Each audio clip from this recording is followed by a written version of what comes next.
today. Maria has over 27 years in the financial industry. She is experienced as a branch manager, VP, investment advisor, director of business development, and most recently, regional manager. Lending has remained a focal point for Maria throughout her career. She works for Fairway Independent Mortgage Corporation, one of the top mortgage companies in the country. Fairway offers a wide variety of home financing options with low rates and some of the fastest turn times in the industry. Her team's motto is National Strength, Hometown Service, and that is exactly what they deliver. Team Z prides itself on above and beyond customer service. Maria currently serves on the board of directors for the Glendale Chamber of Commerce. She served as the first Latina chair for the board in 2018 and is a current treasurer of the Military and Veterans Affairs Committee. She is a committee member of AFA Frank Luke Chapter number 151, Homes for Heroes, and a 4-star partner of My Base Guide. Maria also serves on the board for OCJ Kids, and she's a proud visionary alumni of Leadership West Class 24. Woohoo! Other memberships include West Valley Women, Phoenix Central Women, WeSERV, and HARP, Hispanic Association of Real Estate Professions. Maria learned from her mother that it's important to surround yourself with strong women, and she achieves this as a member of Chicas, a group that Marie Lopez Rogers, former Avondale, Arizona mayor, formed to be a source of support and inspiration for other women leaders. And then we also have Liz Recchia today, and she is the Government Affairs Director for the West Valley, Pinal, and Cochise chapters of the WeSERV Association of Realtors, formerly WeMar. Liz comes from an entrepreneurial background, having started her first business with her husband at the age of 21. That's awesome. Her business experience includes insurance, retail, commercial, and residential real estate. Over the years, she has interacted with local, state, and federal elected and non-elected officials to impact rules, laws, and ordinances so that business and property ownership are respected and encouraged. As Government Affairs Director for WeSERV, she interacts with local officials and decision makers in West Maricopa County, Pinal County, and Cochise County to find ways to impact and influence policy. WeSERV's diverse membership provides a unique resource of knowledge and experience across business types and the real estate industry. WeSERV was selected as housing coordinator for the MAG/Luke Air Force Base Targeted Growth Initiative, and WeSERV looks forward to working with other real estate industry professionals wishing to aid in meeting the housing needs of Luke Air Force Base personnel. Contact Liz if you'd like to help with that. Liz is also a Luke Air Force Base honorary base commander, speaker, author, and owns her own real estate school. So we welcome you ladies and your breadth of knowledge, and we are looking forward to what you guys have to say. And today we're going to kick it off with Maria. So Maria, it's all yours. Well, thank you. Thank you for this opportunity. I really don't have much to say because Liz has a lot of great information. As Leadership West has thought to surround yourself with great people, and Liz is one of them. So all I would really like to say is that I work for Fairway Mortgage, and we have pretty much all of your mortgage programs. Not only rates are historically great, they're extremely low. So if I can be of any assistance, please let me know. And with that, Liz, if you want to take over, just because I know you have a lot of great information. Thank you. Thank you. And thank you for inviting me to be here today. I really appreciate the opportunity. Very quickly, WeSERV is a 24,000 plus member professional association of realtors and lenders and appraisers and home inspectors and insurance agents and small business owners and escrow and title companies, all of whom serve the real estate industry. Our members do business in the commercial sector as well as the residential sector, and they also do business in the business opportunity sector. For some of you, you may have known us last year as WeMar. Last year, this time, WeMar was in the process of merging with SEVRAR, and that we now are WeSERV. And WeSERV covers the territory, the geographical territory of West Maricopa County, Southeast Maricopa County, Pinal County, and Cochise County. And because we serve a really diverse geographical location, you can just imagine how diverse our membership and our members' expertise is across a lot of different types of issues that come up, whether it's government related or if it's business related. And we're very fortunate, that's one of our strong point suits. We're very fortunate to have those different insights and different experiences as part of our association. One of the things we really enjoy doing is interacting with government entities, when they have an issue, because we probably have someone in our association who has some kind of expertise or knowledge around that and can help provide valuable input. But we also like to frame the issue or the question in terms of private property rights and private contract rights and business reality. That is one of the things that we like to do, and we like to do it really well, helping all of those folks who may not understand what we go through as business owners, or some of the rights issues that happen sometimes through policy. Sometimes the government policy will just overstep, and it's not because people wanted it that way, they just didn't realize what the consequence of a particular action is. And so we really try to bring that information to the forefront, so before things get heated and before there's people upset, we can have a conversation about what the consequences what might be. And if things need to be tweaked or changed or added on to, then there's a conversation that can happen. And we don't get as much of the emotion that happens with that way. So that's really something that we like doing. And we've been very fortunate that our local governments prefer that as well. They don't really want to go into battle with their constituents or with an entity. They want to have really great policy ahead of time. And we have a lot of our local governments that really work hard to have what they call stakeholder meetings, which was anybody who has an interest in this. And they put it out on their public website and then Facebook and Twitter and places. Hey, we're having a stakeholder meeting. If you are interested in this topic, please attend. And anybody in the public who has an interest in that policy can attend. So we are fortunate in the West Valley that our cities and towns are particularly cognizant of that ability to have that great conversation ahead of policy changes, so that you don't have some of the emotional and heated conversations we've seen in the past. One of the things that we like to do is to provide a resource and be a resource to local government entities, to business, and to our members, to their clients, to anybody who's interested in what's going on in the real estate industry. And the hub of that information, our sort of center of our tool for that, is our government affairs website. That address is www.weservgad.org. So if you'd like to open it up in another browser window or on your phone, it's www.weserv, weservgad.org. As you pull that website up, what you're going to see is I designed it as sort of a newspaper template, and you'll see a slider with some highlighted blog posts and podcasts. And then below that, you'll see sections just like you would in a newspaper. If you look on your left, you'll see coronavirus, and that is any blog post or podcast that has to do with how coronavirus impacted us, either as real estate or as business people, going all the way back to the very beginning. So if you're looking for some kind of resourcing there, you can go there.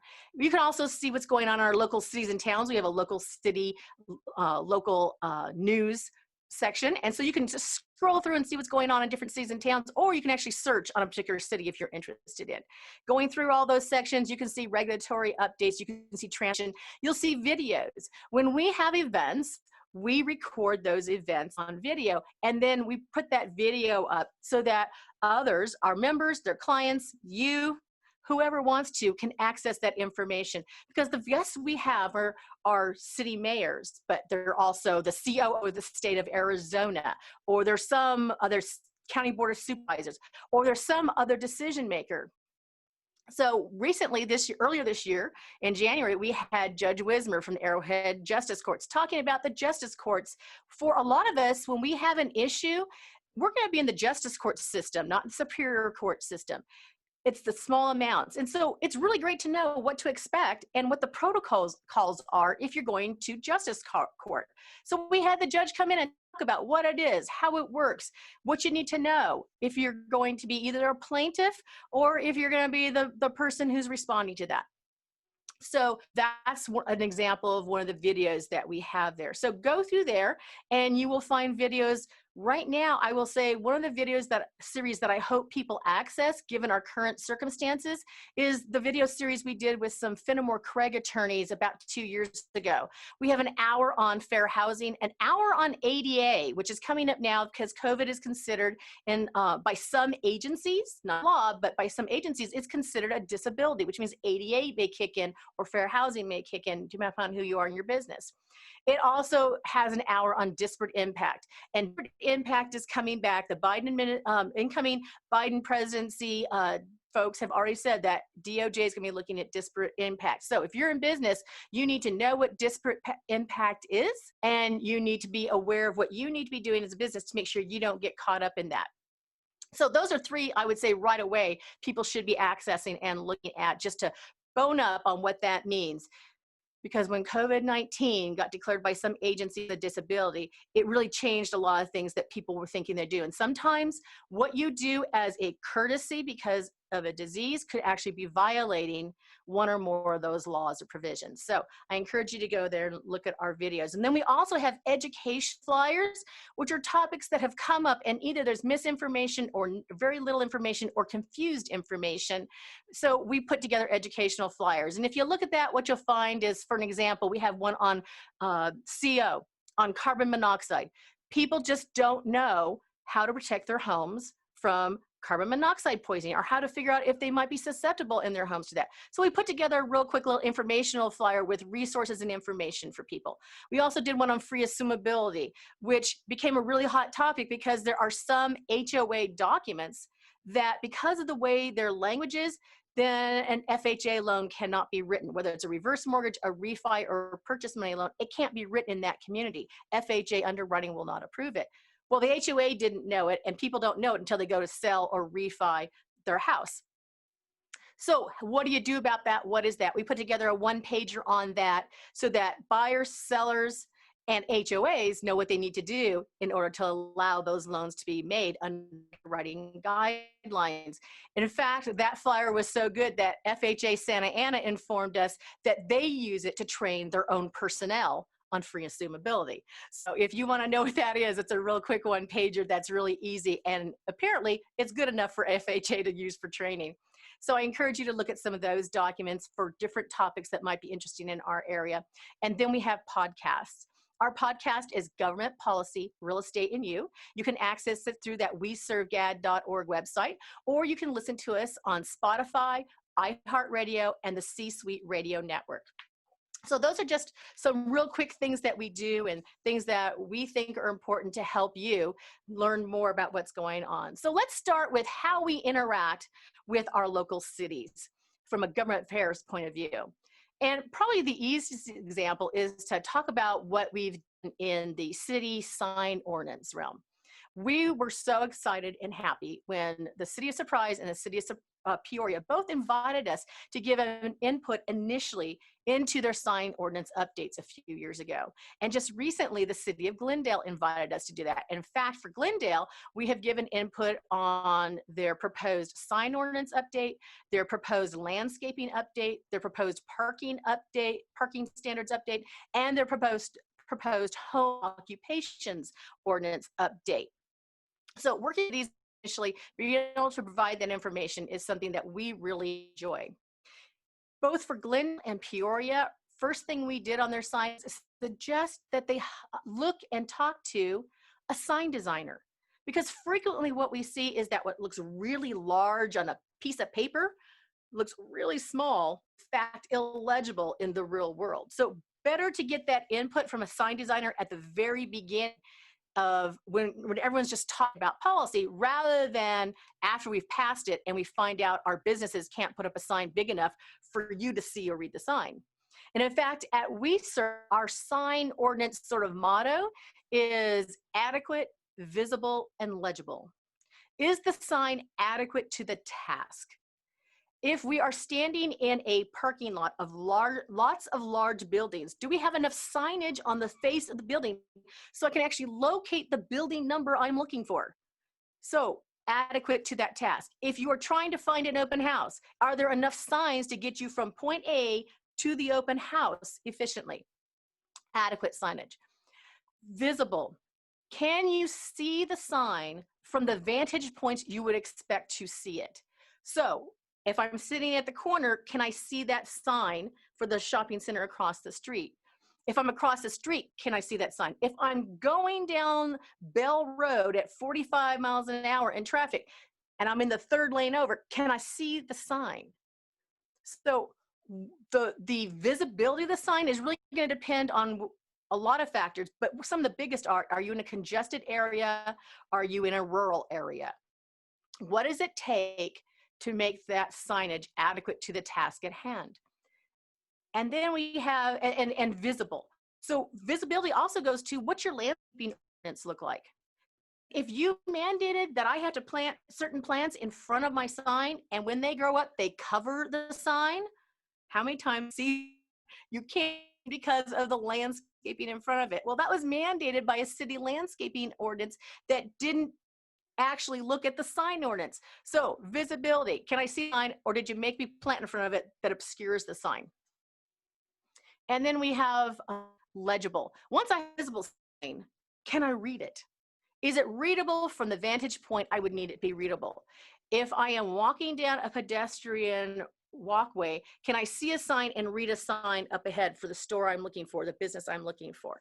If I'm going down a street, can I read the sign? Not just see a sign, but can I read the sign so I actually know where I'm going? How many times have you gone the Google Maps and the Google icon puts you in the middle of an intersection? Not helpful.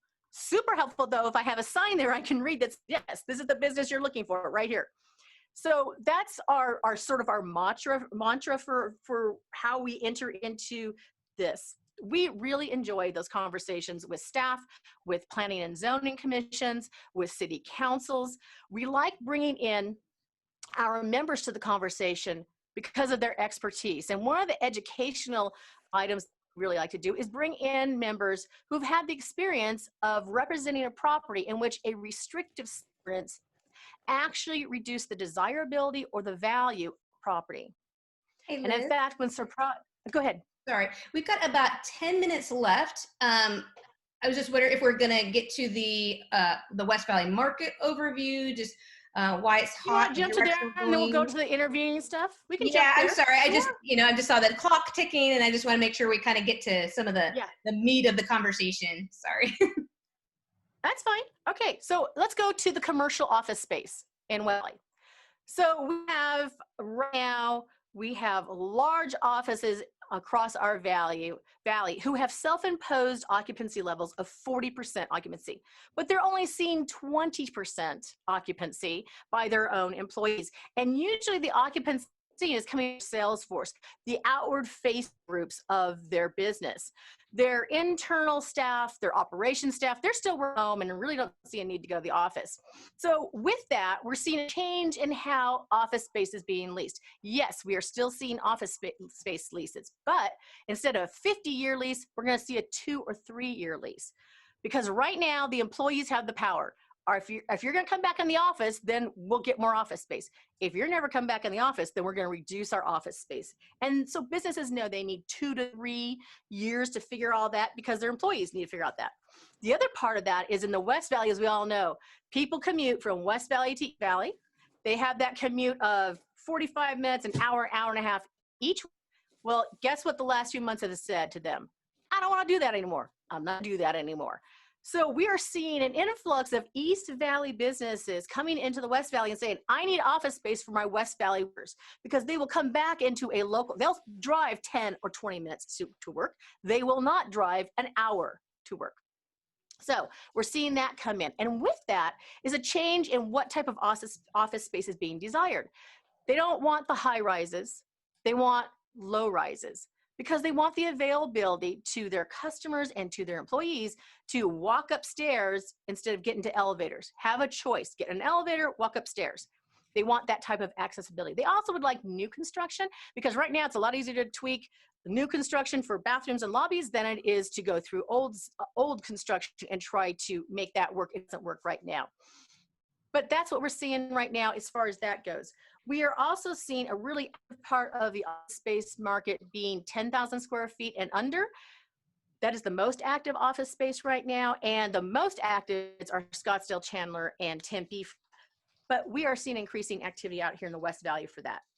When it comes to industrial and manufacturing, as you all have realized, as you go down Buckeye Road or up 303, a lot of farms are disappearing and industrial and manufacturing is appearing. So to give you a little context for this, on average, since 2016, county has absorbed about 4 million square feet of industrial and manufacturing space. This year, 2020, we are on track to absorb about 12 million square feet, and 2/3 of that is here in the West Valley. Going forward, we currently know that we have about 12 million square feet of industrial under construction right now, with 90% of that here in the West Valley, and 60% of that is already pre-committed. So it's already pre-rented out. Our biggest manufacturing industries are right now are food, pharma, freezer, and data. So that's what we're looking at.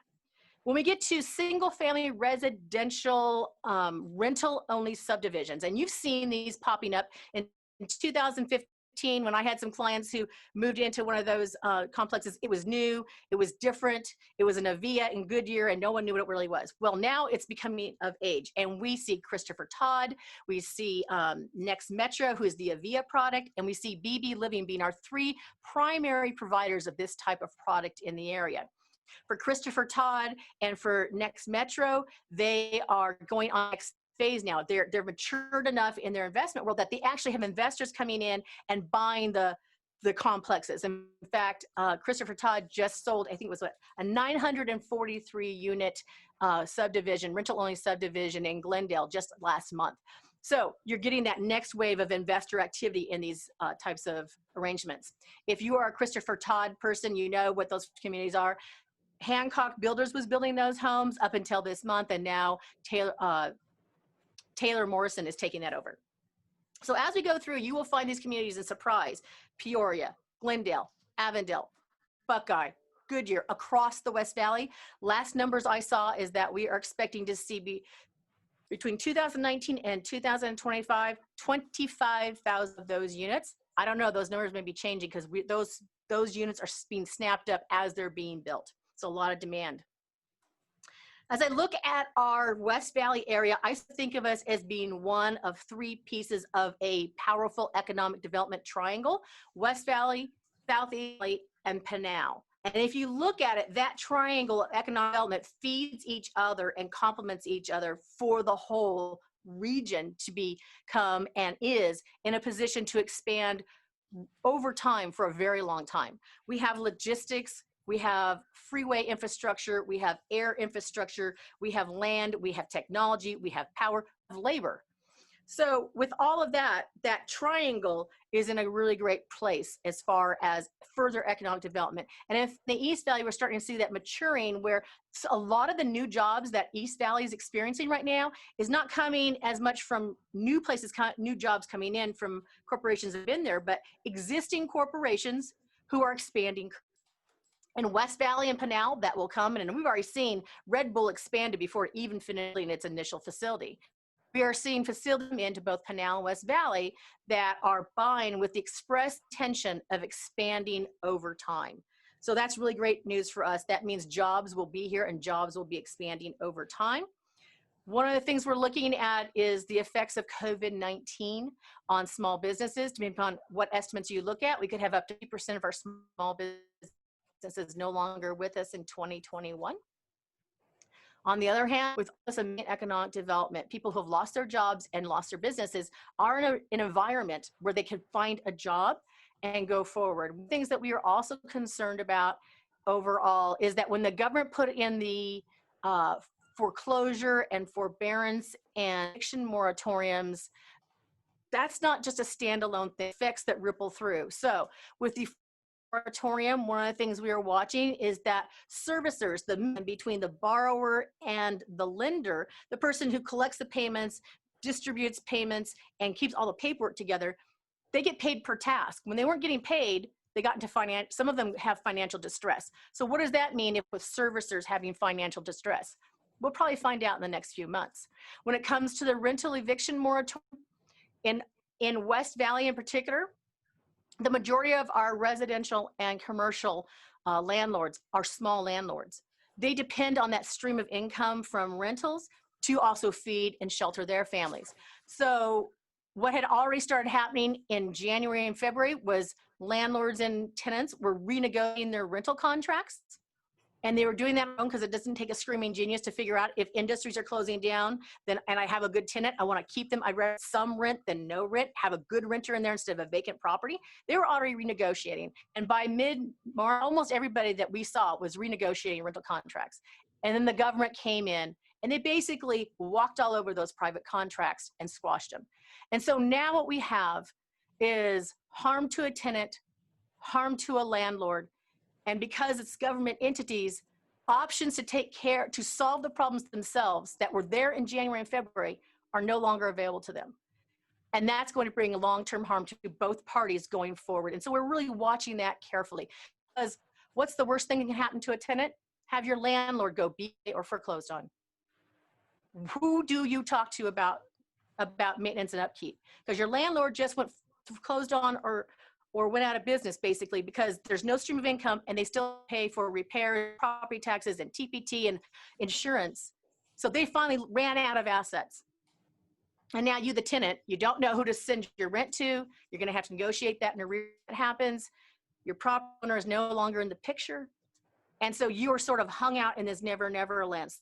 Both parties are being harmed right now, and we're a little concerned for what that looks like going into 2021, but we are watching that and ready to, when things finally happen and we know how things are going to play out, be prepared to help with options for both tenants and property owners. So how's your timing look? It looks like 30 seconds. So you know, we do have a question for Maria. Are the majority of the people that you're seeing, at least with your organization, are they mostly new loans or refinances? You know, Fairway Mortgage does the majority of purchase. It was purchased, but right now we're seeing a boom on refinances also. So yes, right now we're very busy with the refinance as well. And it's the best time to do it. yeah, interest rates are great. Yeah. So does anybody have any questions as of right now, since we're kind of at a pause? I guess if anybody has any questions, you can either jump in or feel free to put it in the chat. I wonder if we have time to talk about, I know that Luke Air Force Base is also a big key for the West Valley, and Liz is a wealth of information on that. Yeah, if you have a few more minutes to talk about that, that would be great. Sure.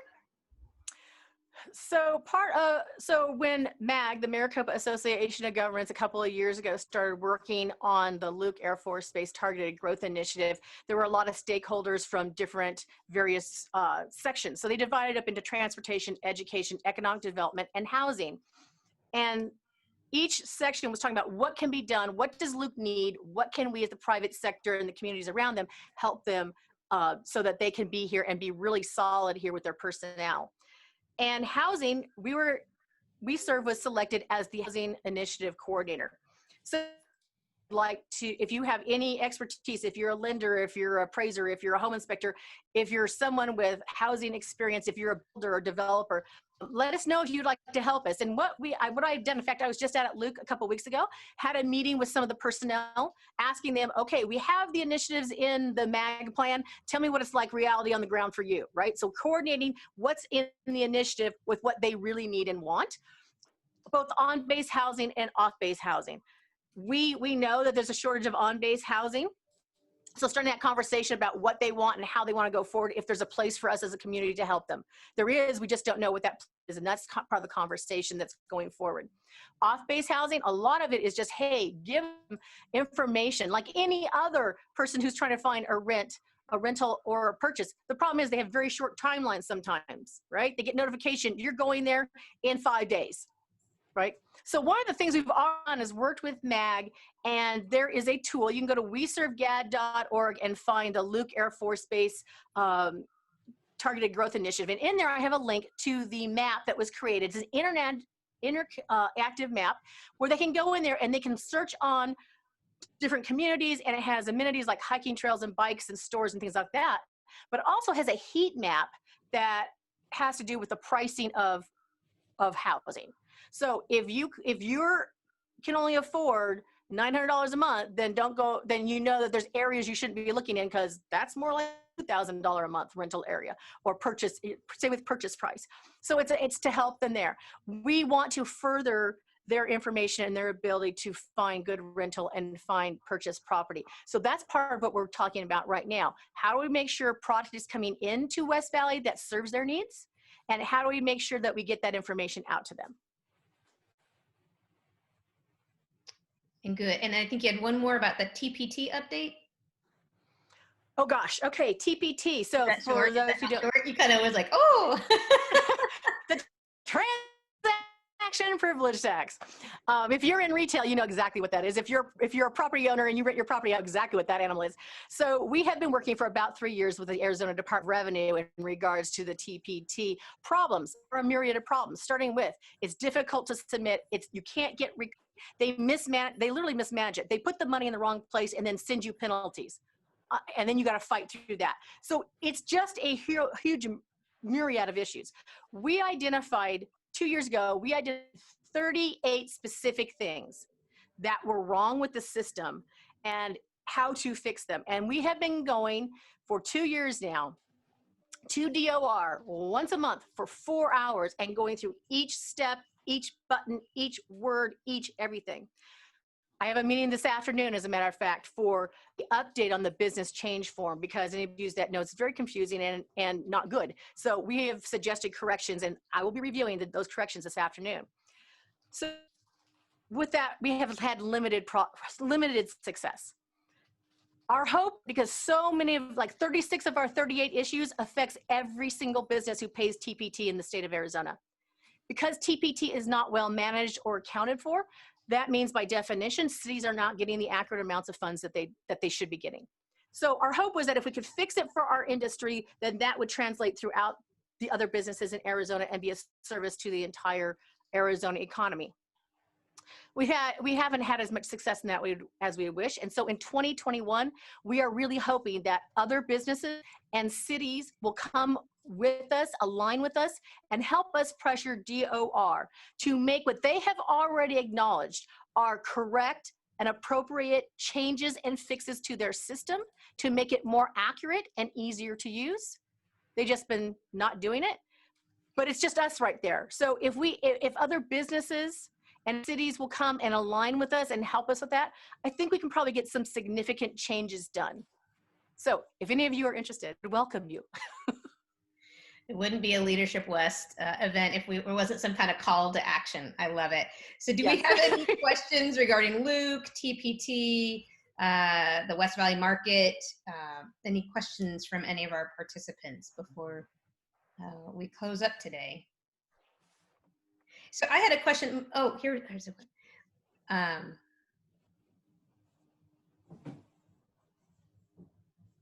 Linda, go ahead and ask your question. I wanted to just ask, would this be like an appropriate place to ask you if there are any homeowner assistance programs that help people purchase homes? Yes, we do. I'm Maria Brunner. And yes, Fairway Mortgage does offer. We have the Maricopa right now, which is one that I use all the time, the Home in 5. And we do have a down payment assistance up to 5%. If you are a teacher, first responder, we can even increase by 1% up to 6%. So yes, definitely. Just typing that into the chat. Thank you. Yeah. Thank you. Are you seeing an increase in first-time buyers, Maria, versus reoccurring buyers? We have a combination of everything. What we do have is we have a lot of out of town, a lot of activity, especially from other states. I know that Liz can attest to that. We just have such a hot market. We have so much going on with our industry, more businesses coming to Arizona and more employees, a lot of relocations. So that's why one of the other things that has worked for us very well is Luke Air Force Base. We have relocation, so being part of the different organizations out in Luke has also helped the business in helping them with homeownership. And what's really interesting with types of renters and buyers and sellers we're seeing right now, one of the things we do is help city input from our membership on their land ordinances. So like Surprise right now, we gave input on their amenities and their lot sizes.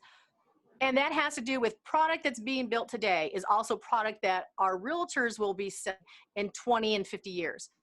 To look at it, yes, we know what the market needs and wants are today, but we also have a vision to the future. How do we make sure we have product? And we are fully aware that in real estate, there's a certain generational ebb and flow to product type desirability. So right now you have your 23 to 27-year-olds who are renting for the first time. They got their first career job. They're now renting by themselves, no roommates, just like their parents at that age. And we have the 30 to 35-year-olds who are buying their first house and they want for kids and pets, just like their grandparents and parents did at that age. And then we have the 63 to 67-year-olds who are buying a house, usually a one-story, an area that has conveniences that they want right now, but with an eye towards, do I have access to medical when I need it in the future, just like their grandparents and parents. So part of this is helping cities understand if you want someone to be born in your community and live the arc of their life and then die in your community, that you have to be able to provide that entire arc of product want throughout that population as different generations come in. Always have that. So that's part of what we do, is give that input to them as well. That's great stuff. Thank you so much. We appreciate your expertise and all that you're doing, Liz. It's awesome to hear that you are part of the conversation with cities as well as at the state level, and to hear that you're working on some of those things, because as a city leader, I want to definitely make sure that those funds kind of come back and make sure that we're taking care of our residents properly as well. So we appreciate that. And Maria, thank you so much for being part of Leadership West and bringing some of this expertise to us and all that you're doing to help people get into the West Valley. We appreciate that. Thank you. There aren't any other questions. If Maria and Liz have any closing comments, and with that, we'll finish up. My closing comment is get a hold of Liz, especially for those days that you have Leadership West classes. You know, she would be just a lot of great resource. Right now it was rush, just because she has a lot of great information. But for the coming classes, I think this would be one of the great days that you can spend at with Liz at WeSERV.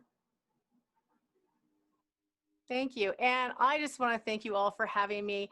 Remind you that our resource to not only our cities and our counties, but also to our fellow business owners in the community and decision makers and people who are trying to make our communities better. If you ever need information about something that was within our broad umbrella, please contact me. I'd be happy to make sure that we give you resourcing and context for whatever it is you wish. And visit weservgad.org for a lot of good information on a regular basis. Thank you.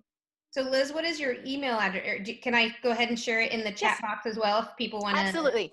Perfect. You can reach me by phone at 623-931-9294. And you call that number, make sure you ask for Liz Recchia. There's 2 Liz's in the office. You want me. And then the email address is lrecchia, RECCHIA, at WeSERV, WESERV.realtor. Hope I got that right. Okay. And then Maria, I will put yours in there as well if people would like to reach out to Maria. Oops. And that might have gone to the wrong person. I apologize. All right. Well, thank you, everybody. We really appreciate you joining our December Lunch and Learn. A lot of great information of what's coming to the West Valley, good and bad, I guess for everybody, right? So we can keep an eye on some certain trends that are happening and just be aware and prepared.